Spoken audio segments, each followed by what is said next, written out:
Hello bachcho, let's read the question. So the question says, which scientist classified plants into trees, shrubs and herbs and animals into two groups based on the absence or presence of red blood cells? So कौन से scientist ने plants और animals को classify किया और plants को classify किया trees, shrubs and herbs में और एनिमल्स को किसमें क्लासिफाई किया into two groups based on the absence or presence of red blood cells? So the key concept that we should know to solve this question is, the key concept is about scientists related to classification. About scientists related to classification. हमें basic idea होना चाहिए कौन कौन से scientist classification से related हैं. Related to classification. Okay, scientists related to classification.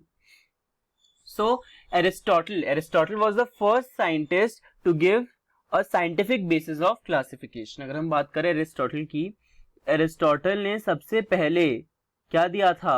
Scientific basis of classification. He was the first to give scientific basis of classification. First to give scientific basis of classification. और इन्होंने क्या किया? इन्होंने plants और animals को classify किया. इसलिए इनको क्या कहा जाता है? He is also known as father of biology. He is also known as father of biology.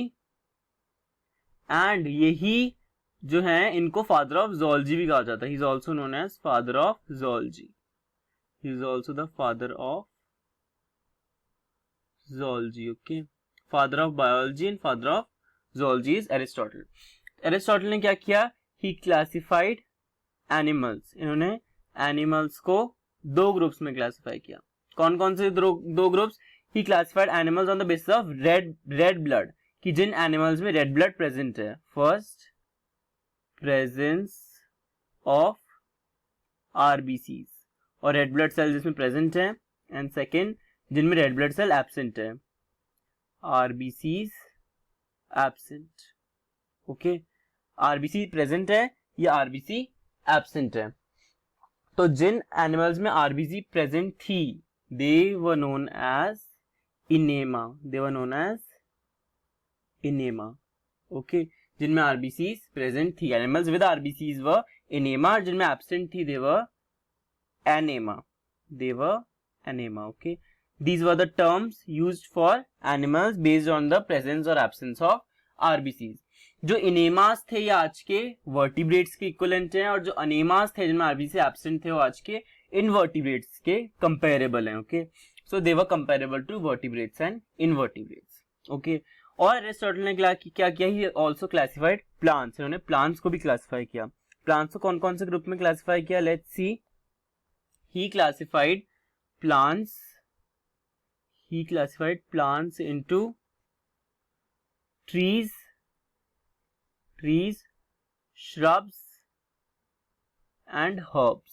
तीन ग्रुप में क्लासिफाई किया प्लांट्स को into trees. First is trees, second is shrubs and third is herbs. Okay, क्या basis पे classify किया? On the basis of simple morphological characters. He classified plants on the basis of simple morphological characters. Okay, trees जो थे वो bigger plants थे. Trees were bigger plants जो हमें oxygen देते हैं, शेल्टर देते हैं. Okay, trees were bigger plants. Okay, जो एयर को क्लीन करते हैं.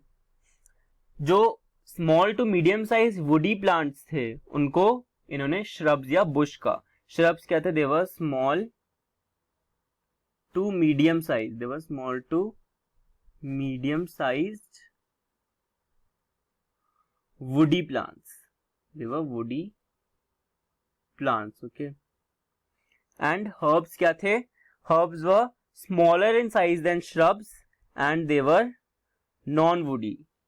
Herbs were soft and they were non-woody. This is very important. Herbs were non woody. Okay, और हर्ब्स कैसे थे?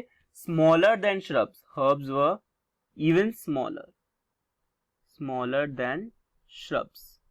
तो सबसे बड़े कौन थे? सबसे बड़े ट्रीज के बाद श्रब्स, एंड श्रब्स के बाद सबसे छोटे कौन से थे?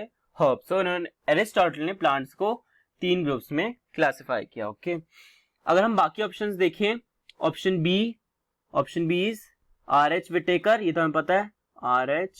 विटेकर ने क्या किया था? R.H. Whittaker was the one who gave 5 kingdom classification. He gave 5 kingdom classification. इन्होंने ऑर्गेनिजम्स को 5 किंगडम में क्लासिफाई किया था. ओके, कौन कौन से किंगडम बनाए थे इन्होंने? First kingdom was kingdom Monera. First was Monera. Second was kingdom Protista. Third was kingdom fungi. Fourth was kingdom Plantae, जिसमें हमारे सारे प्लांट्स होते हैं. And fifth was kingdom Animalia. So Whittaker classified organisms into 5 kingdoms based on some characteristics इन्होंने use किए थे. Okay, so R.H. Whittaker is related to 5 kingdom classification. Next अगर हम बात करें ऑप्शन नंबर सी की, तो ऑप्शन नंबर सी में क्या दे रखा है? Option number C is DJ Ivanovsky. Let's see, option C is DJ Ivanovsky. So DJ Ivanovsky is related to viruses. He is related to viruses. He gave the name virus. The term virus was coined by D.J. Ivanovsky. He gave the name virus. Virus का meaning क्या है? Which means name virus meaning venom. Virus का मतलब क्या होता है? venom और poisonous fluid. So according to NCERT, the term virus was coined by D.J. Ivanovsky. So that virus term means venom or poisonous fluid. That name virus was given by D.J. Ivanovsky. Okay, and option D is W.M. Stanley. Option D is Stanley. Stanley जो scientist थे, he crystallized the viruses. जो Stanley थे, he crystallized viruses. इन्होंने virus को crystallise किया. He crystallized viruses. और क्या बताया कि जो ये क्रिस्टल्स हैं किसके बने होते हैं? They were made up of proteins. And he showed that crystals consist largely of proteins. Crystals consist largely of proteins. तो जो हमारे ऑप्शन सी एंड डी हैं वो क्लासिफिकेशन से रिलेटेड नहीं है साइंटिस्ट. उन्होंने वायरसेस के बारे में स्टडी की. बट ए और बी हैं scientist Aristotle and Whittaker. They were related to classification. So question में हमसे ये पूछा गया है, which scientist classified plants into trees, shrubs and herbs and animals into 2 groups based on presence और absence of RBCs. So he was Aristotle. Option number A is the correct answer for this question. So I hope your concept is clear. Best of luck. Thank you.